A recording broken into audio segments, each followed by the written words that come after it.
वाह वाह माँ, मिर्च पकोड़ों की खुशबू तो बहुत बढ़िया आ रही है। हाँ हाँ, क्यों नहीं आएगी। ये सारा कमाल हमारी खेत की मिर्च का है। हमारी खेत की मिर्च का स्वाद पूरे जंगल में कहीं नहीं मिलेगा। हाँ हाँ, हमारे मिर्च की चर्चा तो दूर दूर तक फैली हुई है। मीठी ने बनाए मिर्च पकौड़ों की खुशबू पूरे जंगल में फैल जाती है, जिसे सूंघकर कौवों के मुंह में पानी आ गया। लल्लू जी, ये किस चीज की खुशबू है जो मेरे दिल को हैप्पी हैप्पी कर रही है? मेरे नाक के हिसाब से तो ये मिर्च पकौड़ों की खुशबू है गौरी। अच्छा, लगता है पकोड़े हमें याद कर रहे हैं। हमें उनके पास चलना चाहिए लल्लू जी। हाँ हाँ, तो देर किस बात की। दोनों कौवे खुशबू का पीछा करते करते मीठी के घर आ गए। अरे वाह वाह मीठी, तभी मैं सोचूं इतनी बढ़िया खुशबू और किसी घोंसले से आ ही नहीं सकती। हाँ हाँ, देखो तुम्हारे हाथ के पकोड़े खाने हम यहाँ तक आए हैं। अच्छा ठीक है, रुकिए, मैं आपको भी पकोड़े देती हूँ। अरे क्या देती हूँ? अरे ओ कौवो, मान ना मान, मैं तेरा मेहमान। यहाँ पर अभी तक हमने भी पकोड़े नहीं खाए हैं और तुम मुंह उठाकर चले आए पकोड़े खाने। अरे माँ जी, आप गुस्सा क्यों कर रही हो? हम आपके सारे पकोड़े नहीं खाएंगे, बस 2-4 ही खाकर चले जाएंगे। हाँ हाँ, बस 2-4 ही खाएंगे। अरे माँ, ये इतना कह रहे हैं तो इन्हें खाने दीजिए ना। नहीं, बिल्कुल नहीं। दादी, मेरे पास एक ऐसा आइडिया है जिससे ये दोनों पकोड़े खा भी सकते हैं और हमें इन्हें पकोड़े देने की जरूरत भी नहीं पड़ेगी। अच्छा, और वो क्या है सोनू? माँ, आप इन्हें हमारी खेत की कुछ मिर्च दे दीजिए, ये खुद पकोड़े बनाकर खा लेंगे क्या? हाँ हाँ, चलेगा चलेगा, गौरी मिर्च के पकोड़े बना देगी। आप बस हमें मिर्च दे दीजिए। अच्छा अच्छा, ठीक है, सब कह रहे हैं इसीलिए मैं तुम्हें 2-4 मिर्च दे देती हूँ, वरना तुम जैसे कौवों को तो मैं फोकट में एक फूटी कौड़ी भी ना दूँ। मीठी कौवों को कुछ हरी मिर्च दे देती है। कौवे मिर्च लेकर वहाँ से चले जाते हैं। बड़े आए पकोड़े खाने वाले।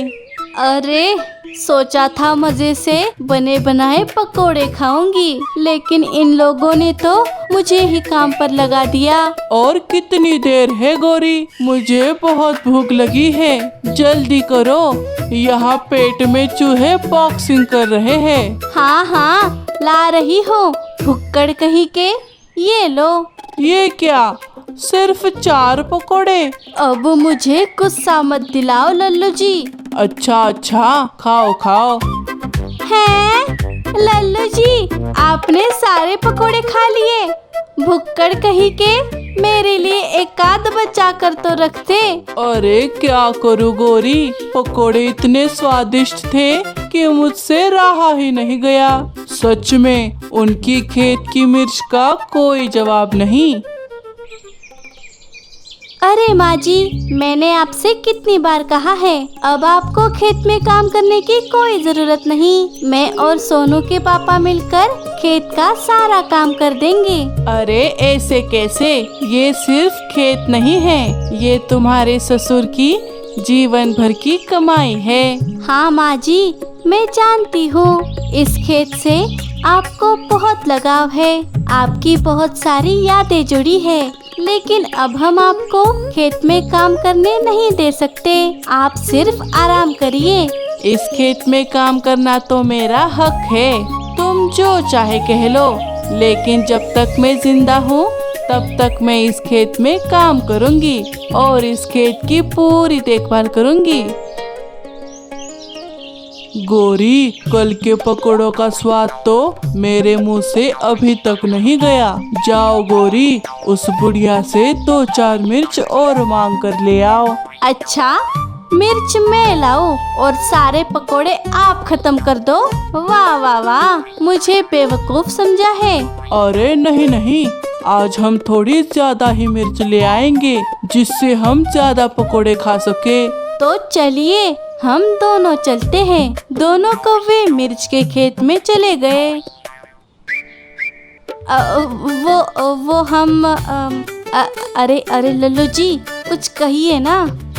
वो दादी जी, हमें आपके खेत की थोड़ी मिर्च चाहिए थी। वो हमें पकोड़े बनाने हैं, इसलिए आप हमें थोड़ी मिर्च दे दीजिए। क्या कहा? तुम दोनों कौवों की हिम्मत कैसे हुई दोबारा यहाँ आकर फोकट में मिर्च मांगने की?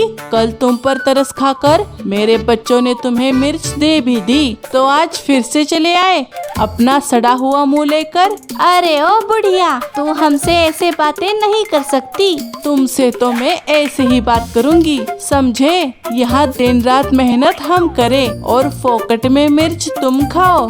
चलो चलो, अब निकलो यहाँ से, या और बेइज्जती करवानी है। चलो गोरी चलो। कौवे चुपचाप अपने घर वापस आ गए। अरे, उस बुढ़िया ने तो मिर्च दी नहीं, उल्टा हमारी ही बेइज्जती कर दी। उसको तो मैं नहीं छोड़ूंगा।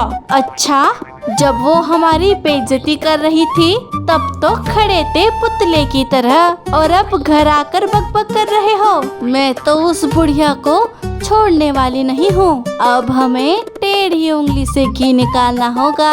क्या मतलब? मतलब अब हम मिर्च मांगेंगे नहीं, सीधा जाकर चुरा लेंगे। क्या? अरे वाह गोरी, प्लान तो बड़ा ही अच्छा बनाया है तुमने। अब उस बुढ़िया को पता चलेगा कि कौवों से पंगा लेने का क्या नतीजा होता है। रात होते ही कौवे दबे पैर मीठी के खेत में पहुंच गए और चुपचाप थोड़ी मिर्च तोड़कर वहां से भाग जाते हैं। माँ जी, अब सारी मिर्च अच्छे से उग चुकी है। हमें कल इनकी कटाई कर लेनी चाहिए। हाँ हाँ, कर लेनी चाहिए। बाद में राजा को इसे बाजार में जाकर बेचना भी है। बस करिए लल्लू जी, कहीं उस बुढ़िया को शक ना हो जाए। बस एक और ले लूं गोरी। दोनों मिर्च चुरा कर अपने घर चले गए।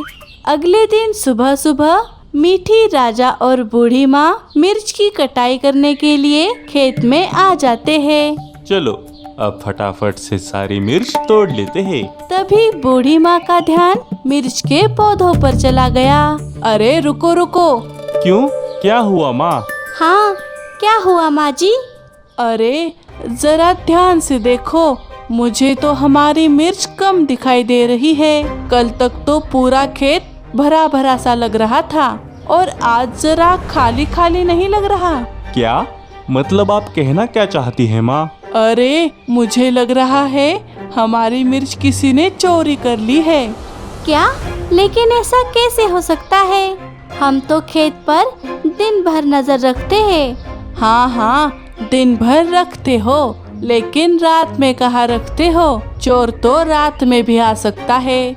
हो ना हो, चोर रात में ही आया था। अरे जाने दीजिए माँ, आज तो हम पूरी मिर्च काटने वाले हैं, फिर तो वो चोर कुछ नहीं चुरा पाएगा ना। नहीं, आज हम कटाई नहीं करेंगे। मुझे उस चोर का पता लगाना ही होगा। ऐसे ही कोई भी मेरी मिर्च नहीं चुरा सकता। थोड़ी देर बाद मीठी के दोनों बच्चे घर आ गए। बच्चों सुनो। हाँ दादी, कहिए। देखो बच्चों, हमारे खेत में मिर्च की चोरी हुई है। किसी ने हमारी मिर्च चुराई है। क्या? हाँ, लेकिन हमें ऐसे ही उस चोर को छोड़ना नहीं है। आज रात हम तीनों खेत में पहरा देंगे और उस चोर को पकड़ लेंगे। क्या? हमें उस चोर को नहीं छोड़ना चाहिए, उससे तो हम अच्छा मजा चखाएंगे। हाँ, ये हुई ना बात। मेरे बच्चे बिल्कुल मुझ पर गए हैं। थोड़ी देर बाद रात होने पर दोनों बच्चे और उनकी दादी खेत के अलग अलग दिशा में जाकर छुपकर पहरा देने लगे। थोड़ी देर बाद हर बार की तरह दोनों कौवे मिर्च चुराने के लिए खेत में आ गए, जिन्हें दादी देख लेती है। लगता है चोर आ गया है, लेकिन अंधेरे में तो कुछ दिखाई ही नहीं दे रहा। कौवे जैसे ही मिर्च चुरा कर भाग रहे थे, बूढ़ी माँ ने उन्हें देख लिया। हैं? कौवे? तो ये कौवे ही चोर है।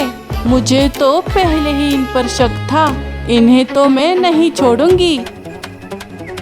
अरे ओ चोर कौवो, रुको, आज मैं तुम्हें मजा चखा कर रहूंगी। अरे बाप रे लल्लू जी, इसने तो हमें देख लिया, भागिए। कौवे अपनी जान बचाकर भागने लगे। दादी भी लाठी लिए उनके पीछे भागने लगी। गौरी, अब हम क्या करेंगे? ये बुढ़िया तो हमें मार ही देगी। अरे ऐसे कैसे मारेगी? इसे तो मैं मजा चखाती हूँ। गौरी नीचे से एक पत्थर उठाकर दादी की ओर फेंकती है, जिससे पत्थर सीधा दादी के सिर पर जाकर लग जाता है और दादी नीचे गिर जाती है। अरे नहीं! अरे ये तो दादी की आवाज है। अरे गौरी, ये तुमने क्या कर दिया? कहीं बुढ़िया टपक ना जाए। चलो चलो चलकर देखते हैं। दोनों दादी के पास आ गए और उन्हें गौर से देखने लगे। दादी की कोई भी हलचल ना देखकर कौवों को लगा कि दादी मर चुकी है। अरे अरे अरे बाप रे गौरी, ये तो मर गई। तुमने इसे मार दिया गौरी। अरे अरे अरे क्या बोल रहे हो? मैंने नहीं मारा इसे। लल्लू जी, किसी के देखने से पहले हमें यहाँ से भागना होगा। दोनों दुम दबाकर वहाँ से भाग गए। तभी वहाँ पर सोनू और सीनू आ जाते हैं। दादी दादी, आपको क्या हुआ? भैया, हमारी दादी को क्या हुआ है? अरे बच्चों, मैं ठीक हूँ, तुम परेशान मत हो। दादी दादी, आप ठीक तो है ना? क्या हुआ? अरे वो चोर कोई और नहीं, कौवे है कौवे। उस गौरी ने मुझ पर पत्थर मारा था, लेकिन वो मुझे लगा नहीं। मैंने तो मरने का नाटक किया था। क्या? लेकिन क्यों दादी? आपने ऐसा क्यों किया? ताकि मैं उनकी अकल ठिकाने ला सकूं। लेकिन वो कैसे होगा दादी? गौरी, अब हम क्या करेंगे? अगर बाकी पंछियों को पता चला कि तुमने उस बुढ़िया को जान से मार डाला। अरे क्या बोल रहे हो? मैंने नहीं मारा उस बुढ़िया को, वो तो अपने आप ही मर गई। तुम मुझ पर इल्जाम मत लगाओ। तुमने ही मारा है मुझे। गौरी, ये आवाज तो। तभी उनके घर का दरवाजा खुल गया और बूढ़ी दादी उनके सामने आ गई, जिन्हें देखकर कौवों को तो जैसे सांप सूंघ गया। उन्हें लगा कि वो दादी का भूत ही है। गौरी, भूत! भूत! देखो गौरी, देखो, तुमने क्या कर दिया। ये तो बुढ़िया का भूत है। अब तो बुढ़िया भूत बन चुकी है। हाँ, पहले तुमने मेरी मिर्च चुराई और तुमने मुझे मारकर भूत बना दिया है। अब मैं तुम दोनों को भी अपनी तरह भूत बना दूंगी। नहीं, हमें इतनी जल्दी मत मारना। हाँ, हमें माफ कर दीजिए। हमें आपकी मिर्च नहीं चुरानी चाहिए थी। आप ये मिर्च ले जाइए। आज से हम कभी मिर्च नहीं चुराएंगे। बस हमें छोड़ दीजिए। ऐसे कैसे छोड़ दूं? मेरी मिर्च चुराने की सजा तो तुम्हें जरूर मिलेगी। मिर्च खाओ चटाचट, लाठी चले फटाफट। तभी बाहर से सोनू और सीनू आकर दोनों कौवों को पीटने लगे। नहीं, छोड़ दो। मम्मी! नहीं, छोड़ दो हमें। बोलो, अब करोगे चोरी? नहीं, कभी नहीं। हम ऐसा सोचेंगे भी नहीं। हमें माफ कर दो भूत दादी। तभी दादी और बच्चे जोर जोर से हंसने लगते हैं। क्यों? अब करोगे हमारे खेत में चोरी? दादी, आपकी एक्टिंग का तो जवाब नहीं। क्या एक्टिंग? मतलब हमारी दादी जिंदा है। हम तो बस नाटक कर रहे थे। क्या मतलब? ये असली वाली दादी है, भूत नहीं। तुम्हें क्या लगा तुम्हारे छोटे से पत्थर से ये दादी मर जाएगी? अरे मैं अपनी एक एक मिर्च वसूल किए बिना नहीं मरूंगी, समझे चोरों। हमें माफ कर दीजिए दादी, ये आप अपनी मिर्च ले जाइए, हमने आपकी मिर्च नहीं खाई। हाँ हाँ, हमें मिर्च नहीं चाहिए। ना मुन्ना ना, अभी तुम्हारी सजा खत्म नहीं हुई है। अरे अरे, जरा मन लगा कर करो, सारी कटाई अच्छे से होनी चाहिए, समझे। हम आपकी मिर्च नहीं चुराएंगे गौरी, हमें तो मिर्च पकोड़े महंगे पड़ गए।